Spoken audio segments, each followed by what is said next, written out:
Hey guys, Montel here, and welcome to this edition of Let's Be Blunt with Montel. You know, it's 4/20/22 today. Yay! Yes. And I'm celebrating in Denver, Colorado, and I'll be speaking to the world's largest 420 celebration, the Mile High 420 Festival today, about the importance of the continued advocacy for cannabis in an effort to finally end cannabis prohibition once and for all. And today, I am joined with my friend, Mr. Redman, who's in town too. He's been performing today, or performing today. He performed last night. He's performing tonight out of the Red Rocks with Mr. Method Man. And for most of you who know Redman, or if you don't, let me remind you, he needs no introduction. He's an iconic rapper whose career spans over 3 decades. And besides his very successful music career, he starred in numerous films and video games. He just released a brand new song today. Come on now.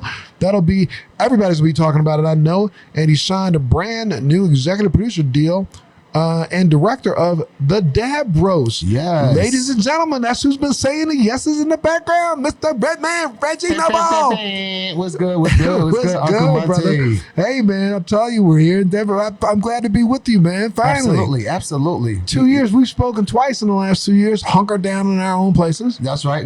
And we working with the National Cannabis Party now. We're just doing big things. Absolutely. I'm going to get to that. We're going to talk a little bit about the National Cannabis Party because, Reggie and a few friends actually founded what is the first governmentally sanctioned political party for cannabis. It's called NCP, the National Cannabis Party. We're going to talk a little bit more about that in a few minutes.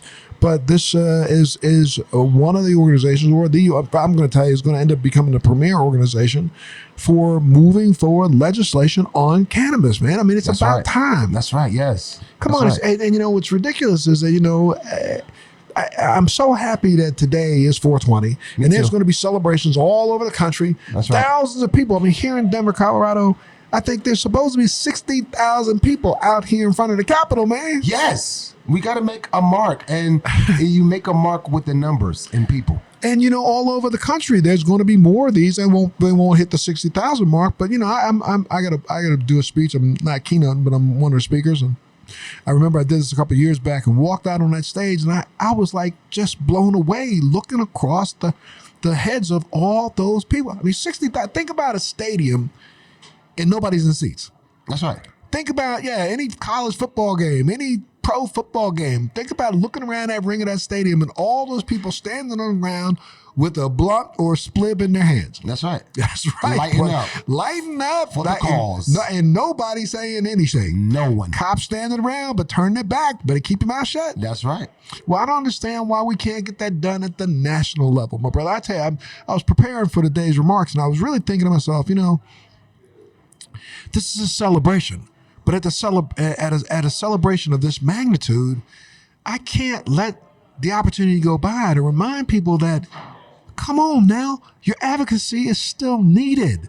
You think this is all settled and done? It's not. I was blown away because I get a little research done. I don't like talking to nobody without any research, my brother.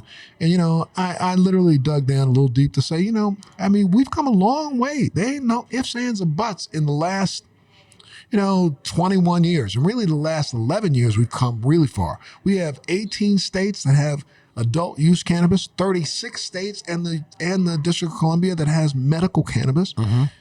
Yet, at the same time, I bet you don't know this, brother. I'm just thought, do you know that since 2010, there have been well over 2 million arrests in America in states for people for minor possession issues of cannabis? That's bad. We're legalizing on one hand, taking all the tax dollars that they can, but then taking more dollars, but putting more brothers in jail. And let's remind people that 80% of the people who are arrested for cannabis offenses in this country are brown and black. That's right. And we're not 80% of the consumers because we're only representing 18% of the entire country. Yes, sir. So, it just really is disturbing to me that we don't take an opportunity on a day like today. The entire industry doesn't take an opportunity on a day like today to finally put down all of the unnecessary backstabbing and trying to get your little piece of fiefdom, come together and say, let's remind this country that we still have people languishing in jail right now with 5, 10, 15-year-long sentences just for minor possession. That's right. it's like at the end of the day, Monty, a lot of people. I think a lot of people have to start really servicing this cannabis industry for the purpose and stop just going for the profit. And Amen. You can say it 10 times. yeah, exactly. And it's like for people to still be incarcerated for this plant is ridiculous. Wait. Let's incarcerate this brother, but let this guy make $1 million. Exactly. It's just ignorant, man. It's no balance. It's no fucking balance, man. And everybody's gonna light up at 420 and blow it up in the air, wave it like they just don't care. That's but right. then they don't care about the brothers and sisters that are languishing in jail. That's right. That's why we need these expungement clinics effective. Not just talk about it, let's put it in effect. On a day like this, we should be letting a lot of people out of jail as well. On a day like this, everybody that's out there going to put a cloud in the air at 420 should be screaming at the top of their lungs. And they should have a pen and a piece of paper in their hand and write that local senator and congressman and tell them, I'm going to hold you accountable, homeboy. Absolutely. And I'm going to hold you accountable. And that's what the National Cannabis Party is about, holding people accountable. Absolutely. Well, look, man, before we get to that, because I want to just get some stuff out about you, my brother. I heard you just dropped a brand new song. Jane, light it up like, oh man, I'm telling you, I was listening to it before you came down in the elevator, and not since Mary Jane has there been a release of a song that's that powerful. Dedicated to Jane. Get it? Dedicated to Jane. Dedicated to the cannabis industry. It was just a song I wanted to release on 420. I always wanted to release a song on 420 dedicating my my sincerity to the cannabis plant. And I released Jane last night on Riverton, Gilla House, and Empire Records. And like I said, man, it was just a celebration of today, of what it's about. People got to go drop. I'm telling you, you can't listen to half the first verse without bopping your head. And by the time you get to the end of the first verse, it's like I'm full on, man. That's right. Thank you, brother. No, for sure, man. Look, let me let you know what a couple people have said. I've already heard some feedback from folks around the country, and people have said things like, Redman never disappoints. That's fire. Yes. And it ain't no joke. It is fire. Absolutely. And then I had another one said, Redman in his 50s and making me look forward to it. This cat is too cool. Another one said, props to the 420 headbanger Redman. I almost broke my ankles dancing to this, walking my daughter to school. And then another one said, I was 9 years old when I heard one of his tracks. Now I'm 32, and this man still surprises me. King of Kings. Come on now. God is good. That's what you want to hear, man. That's right. You know what? I can say that thanks to all my fans that got to listen to the joint. I know we in the streaming world now, so thanks to everyone that streamed it. Thanks to everyone that's tuned in. But like I said, I'm pushing this song forward for the fight. I know it probably didn't shock you, but people just heard about it and man jumped aboard to hear it last night as soon as you released it. Oh, nice. I didn't hear it. I didn't. Oh, my goodness, man. Yeah, it's all over the place. People talk about it. You thought it's going to blow up real quick. Okay, thank you. Absolutely, brother. Yes. Tell you, next time you do a video, call me, though, because I'll be in it for you. Big facts. You got to be in it. We got to do it. So I got to do a song specially just for that. And oh, my goodness. Oh, man, come on now. I'll jump. I'll do whatever you need me to do. Thank you, bro. I will be there. I'll beat on the garbage can. I'll do whatever. All right? Hey. All right, my brother. Well, look, I mean, you just announced that you'll be joining the Dab Roast as executive producer and director for season 2. Tell us a little bit about the show and why you got excited to get involved in it. First of all, the Dab Roast was a project of a friend of mine, Scott, and me and him been doing a lot of work for the last 10 plus years. And he had this platform that he invited me to do an interview on, and I think it's a great idea what he got, but it needed some paint. It needed some paint where it ain't, and a lot of things can be touched on far as the cannabis culture that I didn't see in the in his platform. So I just was like, Scott, you know what? My interview that y'all recorded, don't even show it because I didn't like it. I wasn't feeling it. It was boring. It was typical of what's going on now. And when I do things or if I'm a part of anything I like shock value. Gotcha. That's what we living in now, of a world of shock value. We won't accept anything unless it's shock value. Exactly. I mean, take a look at the way that. I mean, a quick opinion for. Just give me your opinion. You don't have to. Don't get deep if you don't choose to. But it's like I'm watching the news, man, and I'm telling you something. I get sick of it every single day. Get up in the morning, and the first thing I do, I turn on the news. I'm trying to figure out, did I miss something last night? You know, I don't know if there's a bombing or whether or not we got nuked or something. So I flip it on, and then within 5 minutes, I'm disgusted because they keep hitting me with images that they really just want to hit me with to shock me. Exactly. I mean, I don't need to see dead bodies laying in the street. You can tell me about it. I can visualize. I know what that is. You don't have to put the camera in close to see a bleeding head. I don't need to see a mother who's been ripped in half. I don't need I understand. When you say war, I get it. Right now, I'm gonna say war to you. What image comes to your face? Rockets, bombs, boom, bang, boom. So, dude, I mean, come on now. I do not. And maybe it's because we just feel that it's okay. Let me throw that out. I'm sorry. I was digressed in the wrong direction, my friend. Hey, man. Hey, this is what we do on the Uncle Monty show. When I speak to my nephew, I got to get his opinion. That's right. We got to be 100 on this show. Absolutely, man. Don't play no games. That's right. So, I mean, let's talk a little bit. It is 420. All right. And, again, I started off at the top of this saying, look at, dude, I've been advocating like yourself for 20 years. Yes. 20. This ain't been the last 5, 10 when people jumped on the green rush.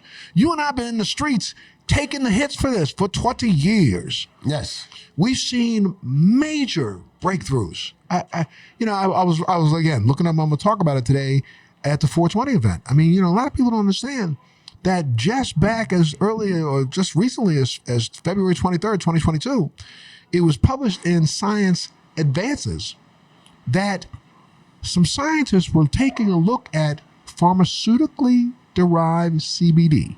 Now, let me explain for a second. When I use the term pharmaceutically derived, I'm talking about they have literally extracted CBD and they claim to, look at me while I'm doing this, I'm putting up the little air quotes, they're claiming that they are extracting it at a pharmaceutical grade level, which isn't the same grade level that a lot of people who are providing products that you get in your local dispensary or you're getting in the grocery store do. Let's get this shit straight. Because, I mean, brother, when they extract olive oil from olives, they don't necessarily do this at a pharmaceutical level. They're not testing to make sure that there's no residual carcinogens there. They're not testing to see if there's no residual fats and things that aren't. So a pharmaceutical grade CBD, let me give the pharmaceutical company their props and say it's commercially done in a way that is, I don't think you can get much finer. There are some CBD and cannabis manufacturers in this country. I'm working with a group out of Boston right now that's called Freshly Baked. And these brothers, I'm telling you, it's a brother and a sister and I'm calling her sister.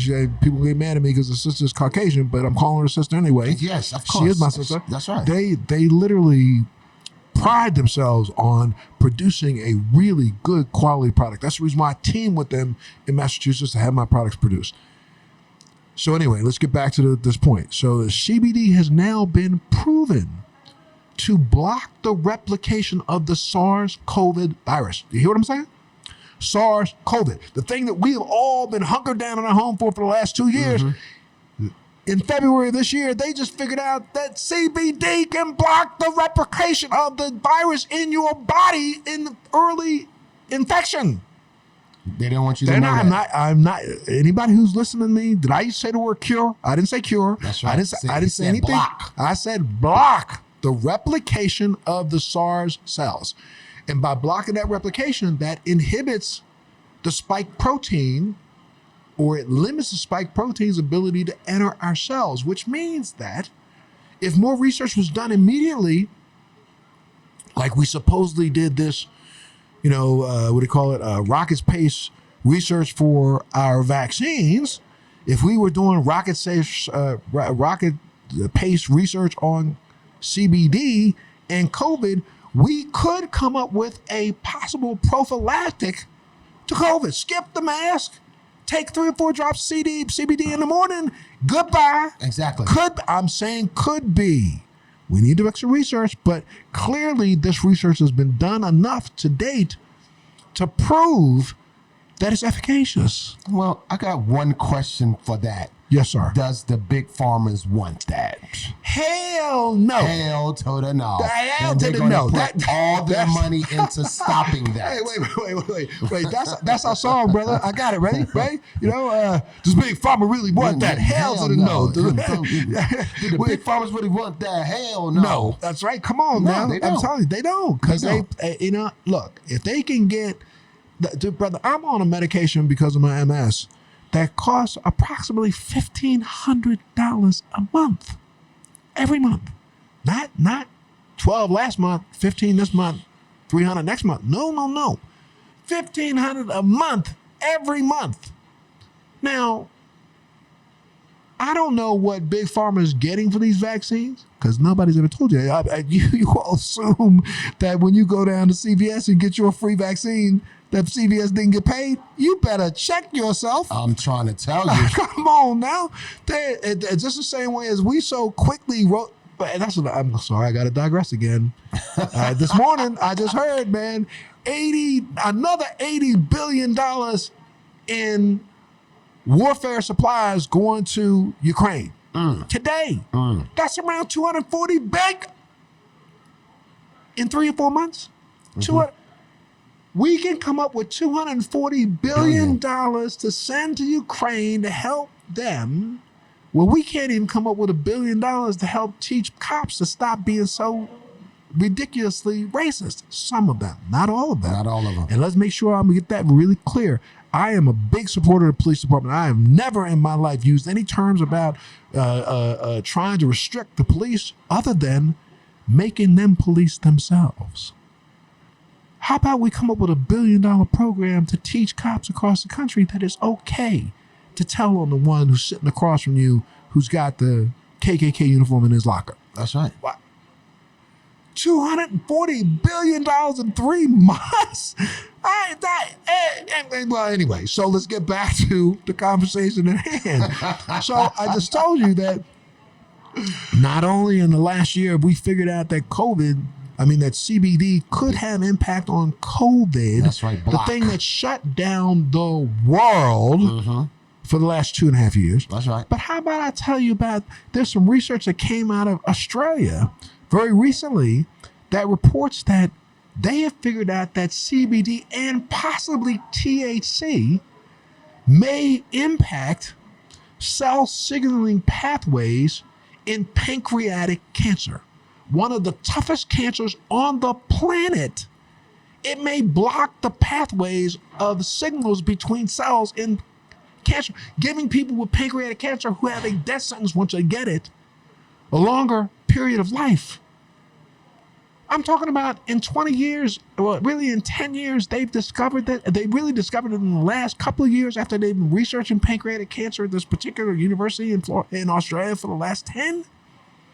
So the breakthroughs in cannabis have been not just profound, they've been extraordinary. And yet we still have a Senate that won't pass a basic banking bill? Sucks. What do you think, my brother? I mean, how do you feel we've done in the last year? See, I mean, the industry likes to pat itself on the back. Well, we just opened up 12 new dispensaries. We just decided to come up with a brand new, THC 8 derivative that nobody can test against. Yeah, we keep lauding all of the bullshit. That's right. And not talking about the fact that the MORE Act is passed 5 times by the Congress, hasn't passed once by the Senate. Absolutely. And we were talking about the fact that, as much as we believe that we're making advances in cannabis experience in America, we're taking steps back.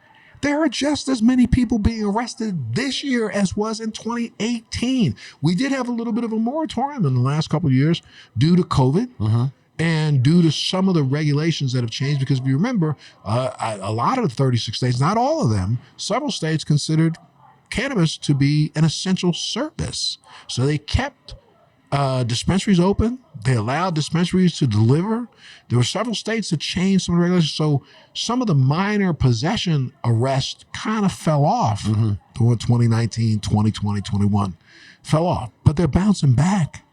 You know, there's information that says to me that I picked up some information today saying that back in 2018 there were just as many arrests for minor cannabis offenses as there was in 2010.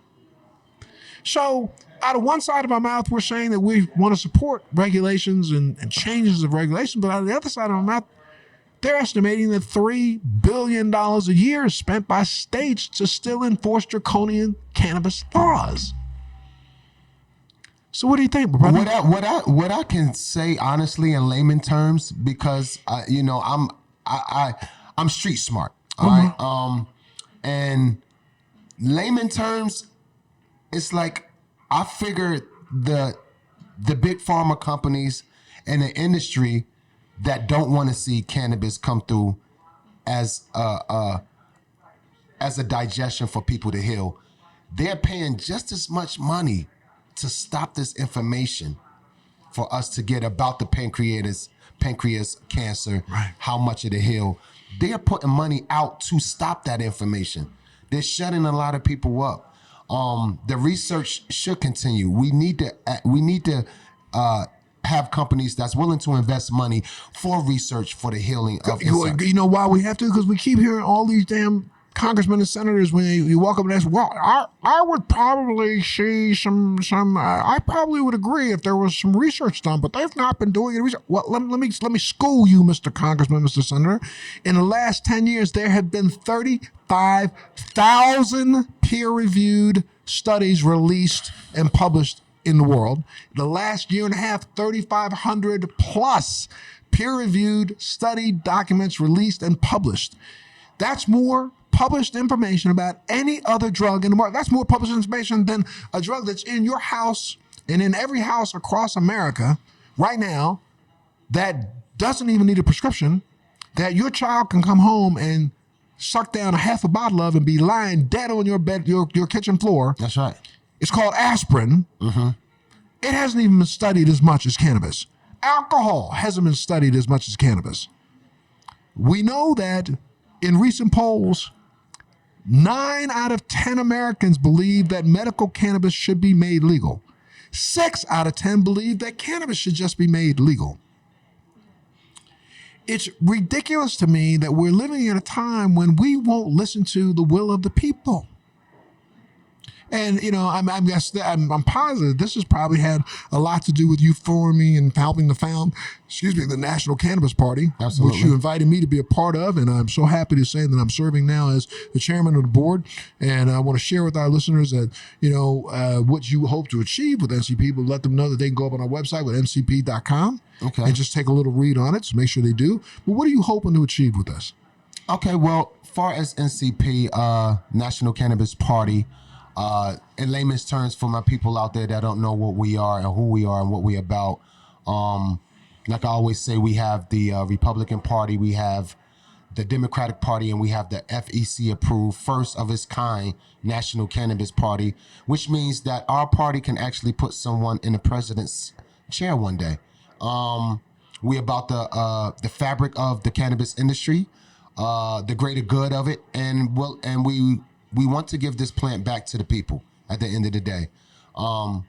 Talking about equity empowerment for our people, talking about the areas that's been affected by the war on drugs in the community. We want to tap in and most of all hold these political figures that say they're going to do something when they get in the office seat, hold them accountable to doing it. Because a lot of these political figures, they talk a lot, but they get up in a seat and they forget what they talked about. I'm not going to put it in your mouth. I'll put it out of my mouth. But if you guys remember that both Biden and Harris talked a lot of smack when they were running for office. Oh, yes, as soon as we get in office, the first 100 days, we're going to pass some legislation. They ain't done nothing. Jack doo-doo. Did nothing. Nothing. Nothing at all. Except for come out and say that, well, I still believe that cannabis is a gateway drug.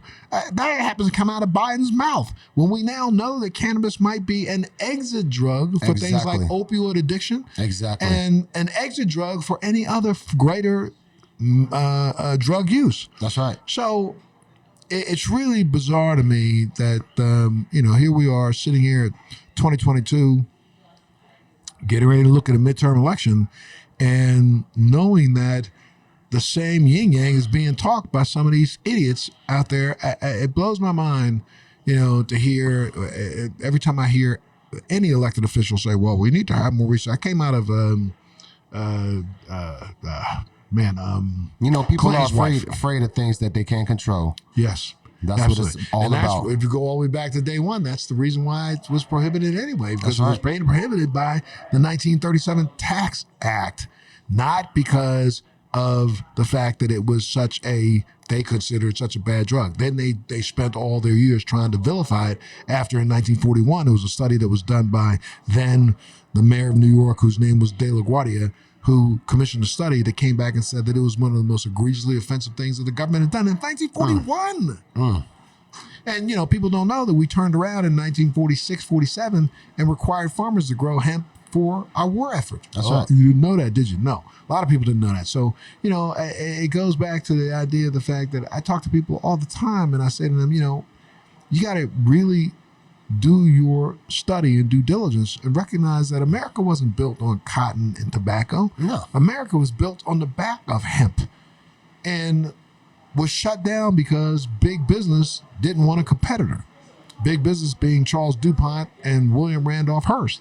They didn't want competitors in, creating textiles and also cutting down the big trees. So that's who funded all of this prohibition and some of the early racist media attempts to vilify this drug. What do you think? That's almost like I'm asking you to put on a crystal ball, and I shouldn't ask you to do that. But, do you think we're going to see any headway in the next year or two? I think because of the National Cannabis Party, the louder we get, I think the more noise we get to make, I think it's going to have a pretty profound impact. I think we are. I think we're going to see a lot of headway because a lot of people are now tuned in. And what I do stress is, like, for example, I'm gonna go back to one of the questions that you asked me before this is what do I see to accomplish through the National Cannabis Party in this cannabis industry. One of the main things I want to see, and I know it's going to happen, that of this kind of magnitude that we are, I want to challenge the government on why they still have a patent on this plant. And they keep extending it too. Yeah, it's in case you don't know, it's 6603507. That's the patent number. You can look it up yourself today. Look it up today when you do, and you'll read the abstract. And in the abstract, the government outlines exactly why they think CBD and cannabinoids are efficacious in the treatment of many things, from ischemic insults, meaning strokes, neurological damage. So the government studied this and paid for with your tax dollars in the 80s and the 90s some of the most extensive research on cannabis out there, discovering back then, stamped it. And it's discovering back then that we all as mammals have in ourselves this endocannabinoid system that they're just now starting to teach in colleges across the country to doctors who didn't know this themselves. Come on now. Exactly. And that's why it's like, besides challenging the government with a patent, I want to take it off of a Schedule 1. That's my biggest thing. Like I would love for our party to deschedule it and take it off of the list with cocaine and heroin and everything. It don't belong there. And I believe once we do that, we can see a lot of change. Now, far as to answer your question about what do I see as far as the National Cannabis Party doing in the future of it and the future of the cannabis industry, I think it will be changed. We have to not only bring awareness to what's going on political wise in this industry, but bring awareness to the average user, the average consumer, the average legend, the average MSO that's in this business or wanting to get in this business. Even if you're just a smoker, you are an educator. For example, I was on one talk panel, right? And this guy told a story. He was like, yeah, my mom, she was sick, so she kept on trying over-the-counter drugs or whatever for her problem. I introduced her to CBD, and she says she loves it now. It helps her with her pain better than the over-the-counter drugs. And I had to let him know that. But at the end of his sentence, he said, I'm nobody to y'all. How do I get down? And I told him, I said, brother, what you just did for your moms and your grandmother, introducing them to CBD, you are educating. you are educating them. So don't think you're not an educator if you're turning someone on about this plant and what it can do. You might not need, you don't have to say in detail what it does to, to make yourself seem smart, but you educated your moms and your grandma to try another product from a plant that helped them. So I look at you as an educator. And that's what this industry needs to be doing right now. We're spending so much time, especially in the last couple of years, trying to, again, reach B2B, businesses to businesses, selling lamps, selling this, selling that, selling this, and not really doing what we should be doing, and that's educating the masses, educating the consumer. Yes. We know for a fact that cannabis really can help the baby boomer generation. That's right. Especially to relieve some of the, multi-pharmaceutical prescription drugs that they're taking. Some cannabis can help relieve and lessen the number of those that you're doing. And so, I mean, it's incumbent on me to try to figure out, and that's why I'm doing this podcast, so let's be blunt, is to try to bring as much education to the masses as I possibly can. I'm not trying to tell you that cannabis cures anything. I'm just trying to tell you that there is research out there that proves that it has remarkable effects in their many different areas, and it shouldn't be hidden from the public. That's right. We should all have an opportunity, if we choose to making a choice as an adult. If I got a choice to walk in the liquor store and buy myself a fifth of something, some brown liquor, I should be able to walk into the same store and pick myself up a pack of splibs. Oh, you will when big farmers take over. Absolutely. Oh, you will. Like I said, they're afraid of things that they can't control. And right now they don't have a control on it.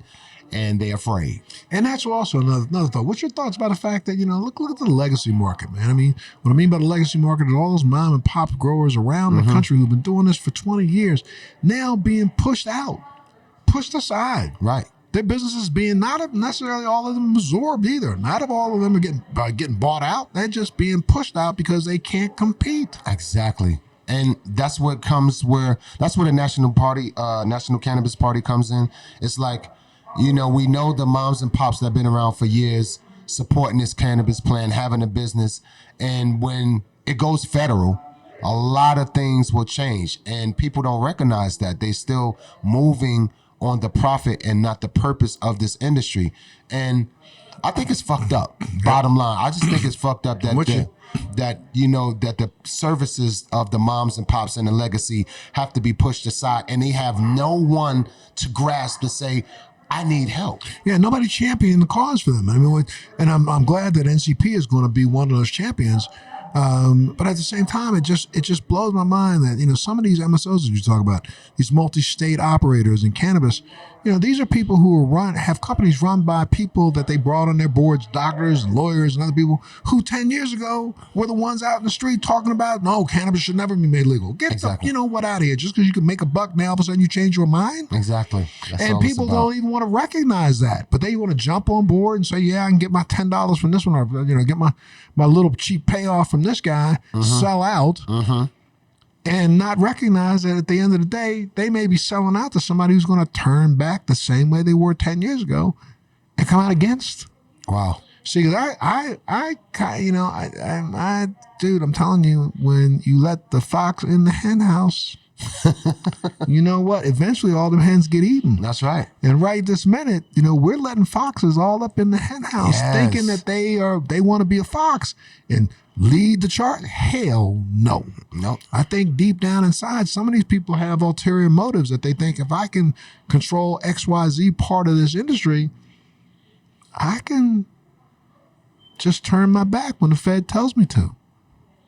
And what have I lost? That's right. You know what? That's a real valuable point. Like I kind of thought in that way, in that term of like, you know what? These people that don't have the money to support their brand, and they do hire the bigger an investor, but their investor don't want shit to do with the plant, don't care about the plant. Correct. And they would turn a back to the cause and not even support it. How about a lot of these? They could be planted. Shit. Brother, come on. How about a lot of these people who got bought out because of their brands, and the next thing you know, they said, well, we're going to change the name of your brand. Yeah. So you just bought me out, and now you get rid of me. And that buyout wasn't for diddly squat. I don't care if you got $5 million. That ain't diddly shit when it comes to cannabis and hemp over the course of the next 10 years. That's right. So, is there an ulterior motive on the part of some of these people who are at the top? I'm just saying. They could be planted there to do what they're going to do. I'm just saying. I'm not. Hey, listen, the government thinks 20 to 30 years ahead. Correct. And they know how to send plants and people to distract. I'm just saying. Very careful. Just saying. I'm just saying too. There you go, my brother. Well, look, man. Let's go on a lighter note. I mean, you've been traveling extensively, and literally going from state to state. Are you able to, if you choose to, imbibe in the states that you're going to? Yes. Most of the states I go to are cannabis friendly. Got it. And those states that I do go to that are not cannabis friendly, I'm still cannabis friendly regardless. So I no longer fear, put it that way, no matter where I go. Even if I go to a state that don't support cannabis, I no longer fear being locked up. Right. Because I know now I have a voice. Gotcha. And it will be recognized if I am locked up or be incarcerated. So I'm not afraid anymore. Like, I don't look over my shoulder to hit a joint or a blunt no more. I'm smoking confidently, proudly now, no matter where I go. So, everywhere is cannabis friendly to me. Gotcha. I probably am on the same tip, except for, I got to tell you though, I still every now and then look over my shoulder because I'm just, because that's the brother in us. Yeah, I got to look over my shoulder if I'm just sipping a Coke. Exactly. And I don't sip any Cokes, but I mean, just in case, right? All right. Well, now, but tell me a little bit about now. Your tour is started now again with Method Man? No tour. We're just doing spot dates. April is our busiest month, so we usually do a lot of gigs in April because of the 420 month and everything. And, this month is definitely supported by cannabis. So, April is our busiest month. We won't go back on tour to probably when we drop a album together again. Are you thinking about that? Is that in the works? Oh, yeah, definitely. I'm dropping an album this summer, a solo album called Muddy Waters 2. Be on the lookout for that.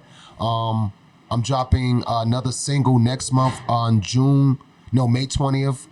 Called So Cool, and another one in June 20th called That Bullshit. Gotcha. So here's the thing, I'm just going to stay active and relevant here on in until I retire. That's the plan, because I got a lot of work I got to do.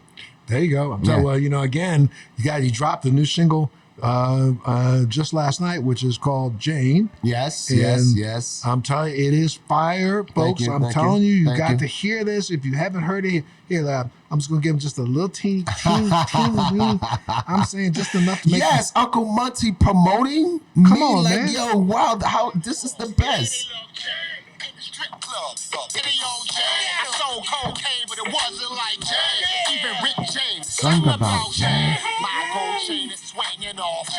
My gold chain is Come on now, that's what I'm talking about, man. Yeah, I'm grown. Yeah, I'm a grown man now. So I gotta do songs with purpose. I gotta have lyrics with purpose now. I can't just be talking the 20-year-old shit I used to talk about. Well, there you go. But it is purposeful, man, and That's right. people are responding and love it. Any other projects you're working on? Besides the Dab Roast season 2, directing that, just the album and myself. Gotcha. Honestly, Uncle Monty, it's been 11 months since I rolled the full blunt to myself and smoke. I might hit a two-hitter quitter every other week or something, but I have slowed down with smoking a lot. I'm getting more tuned into loving myself, awareness of myself, the spiritual side of myself, the more healthier side of myself. And that's really been it right now. I've been doing a lot. First of all, I've been doing a lot of work with my boy Do It All Do, Dupre Kelly from Newark, New Jersey. He's from Lords of the Underground, another big rap group that came from the 90s. We're doing a lot of work in our city. Far as our 211 Community Impact, that's a nonprofit that we have in our city that's been putting in work for the last 10 years.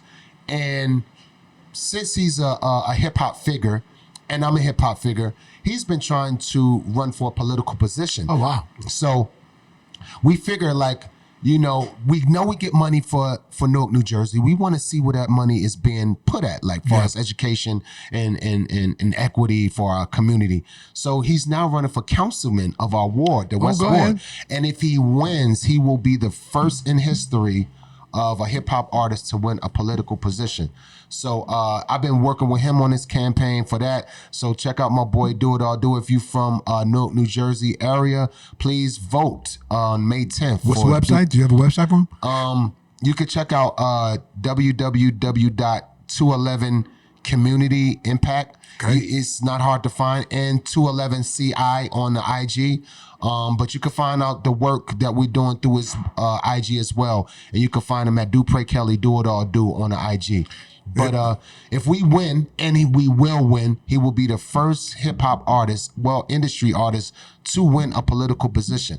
And we're making history. There you go, man. How about anything else? If people want to find out more about you, where would they go? Oh, yeah, you want to find out about me? I'm on the Twitter at The Real Redman on Twitter, on the IG, Redman Gilla, Gilla. And there's a lot of fake, IG tags out there that's not mine. Make sure you check the one with the blue check. You can check me out on the website, www.redmansworld, to see the things that I'm doing as well, like far as merch and my next shows, et cetera, et cetera. And you can check out the store in Staten Island, Richmond Hood Company, 827 Castleton Avenue, Staten Island, New York. There you go. Come on now. But you can mainly check out NCP, National Cannabis Party, and join us. Like, I have to stress too that to all the dispensaries and other cannabis platforms that we're not in competition.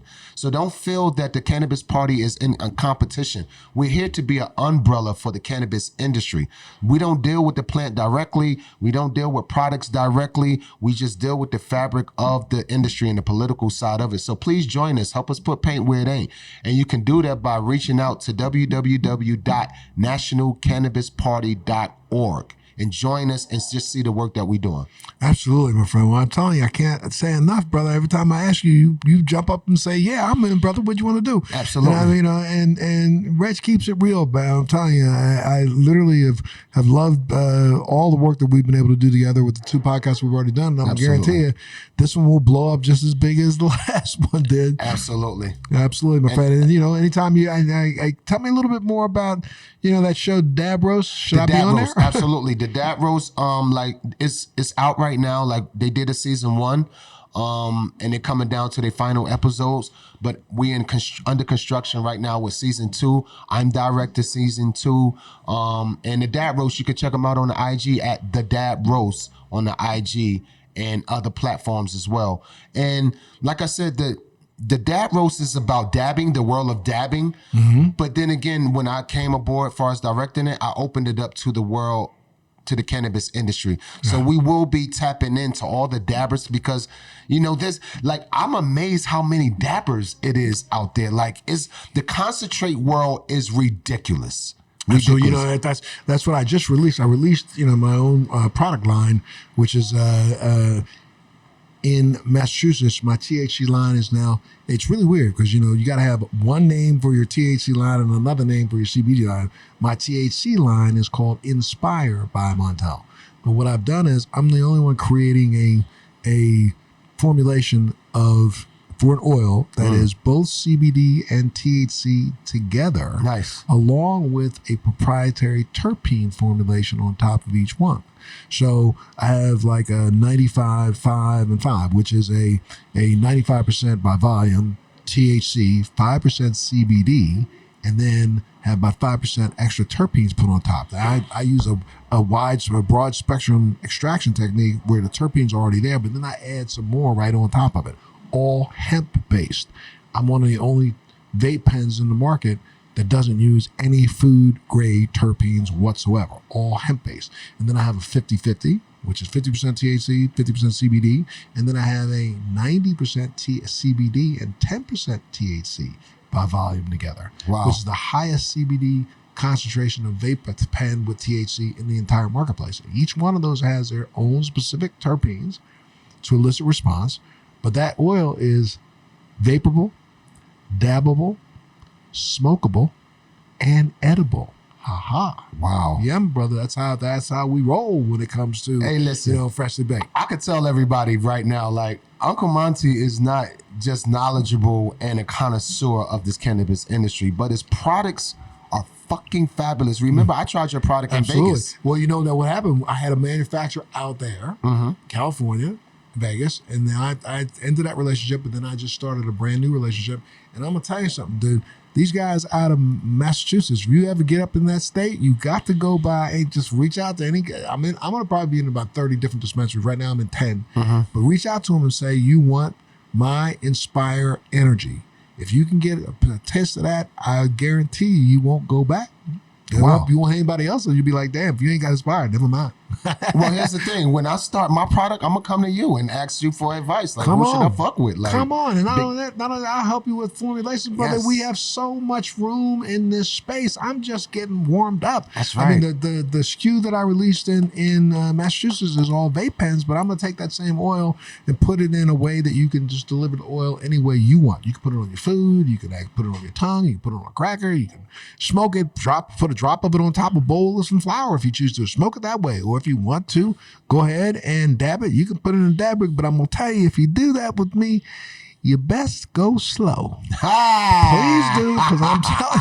Let me tell you, as a vape, it's fire, but as a fucking dab, oh my God, it's a torch, man. I'm telling you. Matter of fact, Uncle Monty, I'm going to feature your product on our show. I want to thank feature you, your sir. product on our show. We'll get you all the artwork for it so you can take a look. And then, I will be releasing within the next month my CBD line in all 50 states. That's under Live Better by Montel. Okay. That's LIVBETR by Montel. That will be deliverable. You'll be able to order that online and get that. So that's going to be CBD with proprietary hemp terpenes. Because again, I've been talking about this for the last 15 years. That's right. I mean, I don't know how this industry decided that the only thing of value was going to be THC when we know this plant's probably got about 250 cannabinoids in it. And we know that there are 2,500 uses for the plant already. So we know by science that the entourage effect is where it's at. And you only get that when you combine all of the active functioning components of the plant together. That's right. Absolutely. Well, Brad, I'm telling you, brother, it's been so good to talk to you. What time you off tonight? No, I'm on tonight at Red Rocks 9:45. Let me ask you, do you dab? Sure. You know what? Let me tell you. I dabbed hard. Brother, let me tell you something. We got to get you on the episode. I dabbed hard. Look, if I come on an episode, if I can bring you a little oil, I'm telling you, I dabbed so hard for about a year and a half. It had nothing to do with what I ended up having an illness that kind of shook me to my core, and I had to take a break for a minute. But I remember you asked me if I dab. I did a demonstration of my products in San Francisco. Where was that at, Keith? Was Barbary Coast. I did a presentation at Barbary Coast one time where we had three different dab machines set up, and I took a dab with every customer that walked in that door. So it was probably 150 people showed up that night. Wow. I did about 100 dabs myself no kidding. I remember at the end of the evening, literally not even feeling like I was touching the floor. Man, you know what I mean? I floated back to my room and laid down. It took me probably an hour to stop thinking I was still dabbing, because that's how hard it hits. And I know that this oil that we've just now created, I did one dab of it once it was done. I did a dab of it just to make sure that, nobody was going to get in trouble if they did it. And I realized, I got to give you the message. You mess with Monty, you best roll slow. Because if you don't, You hear that, dabbers? When you fuck with Uncle Monty product, don't sleep. You better go slow. Go slow, because you jump out there and think, oh, no, I can. Yeah, well, we got some heavy dabbers like far as on the team, Monty, so I got to let them know. I best let them know, because I've had some heavy ones walk in, and next thing you know, I'm helping them up off the floor. Oh, shit. You don't need to be sucking in for 3-4. That's right. Try to see if I can get everything right now before they take it away. You best go and calm down. Remember what was that movie that Richard Pryor and Eddie Murphy was in? Harlem Nights. Harlem Nights. Remember at the very end, he told the dude in the cell, just take little breaths. Yeah. That's what you best be doing when you mess with Monty. Don't be messing around. You heard it first, that roast. Matter of fact, Uncle Monty, on our show, like, you know, we have people that interview other figures, and then on top of that, we have actors or political figures, sports figures that just take 5 dabs and 5 questions, and they just record it to their phone. I'm gonna do that for you. I want you to hit your product 5 times, answer 5 questions, and let it rip. Woo! Yeah. I know I'm gonna get in trouble that day because it's hard to keep my mouth shut just taking a hit. That's right. You know, I'm telling you. So, man, I can't say thank you enough. You are always welcome here, Reg. You know that. Of course. Let's be blunt. Anytime you want, and the next time you come on, if you want, you got to bring anybody from your team on. They can be there with you. I know Safita. Yeah, absolutely. Works with the NCP if she wants to come on. President. Salute to my sister. And we already I did have her on as a guest on my podcast to talk about what she's gone through with her child. Right, that's right. And she blew that up. People love to hear that story. And now she's the president of NCP. Absolutely. So, if you want to come on with her at some point in time, this is your home. So whenever you need it, especially if, you want to blow up when that release comes out for single number 2, let me know. You already know I'm here. Thank you. And I call Uncle Monty. I call Montel Uncle Monty. All right. Don't be taking my name. No. Everybody think you could call him Uncle Monty. You have to earn that. And you got to ask Reg for permission to call me Monty. He's the only person in the whole country that calls me that. The whole world that I'm allowed to call me that. So remember we were on a call one time and said, I like that. Let me call you Monty. Reg said, no, it ain't happening. You got to earn that. That's right. You got to earn that. All right, y'all. You be well. Make sure you tune into the next Let's Be Blunt with Montel. Yes, sir. Thanks for joining me on Let's Be Blunt with Montel. Please make sure you're subscribed and hit the bell to be notified when new episodes post each week. We'd love to hear your feedback also, so please send us your comments.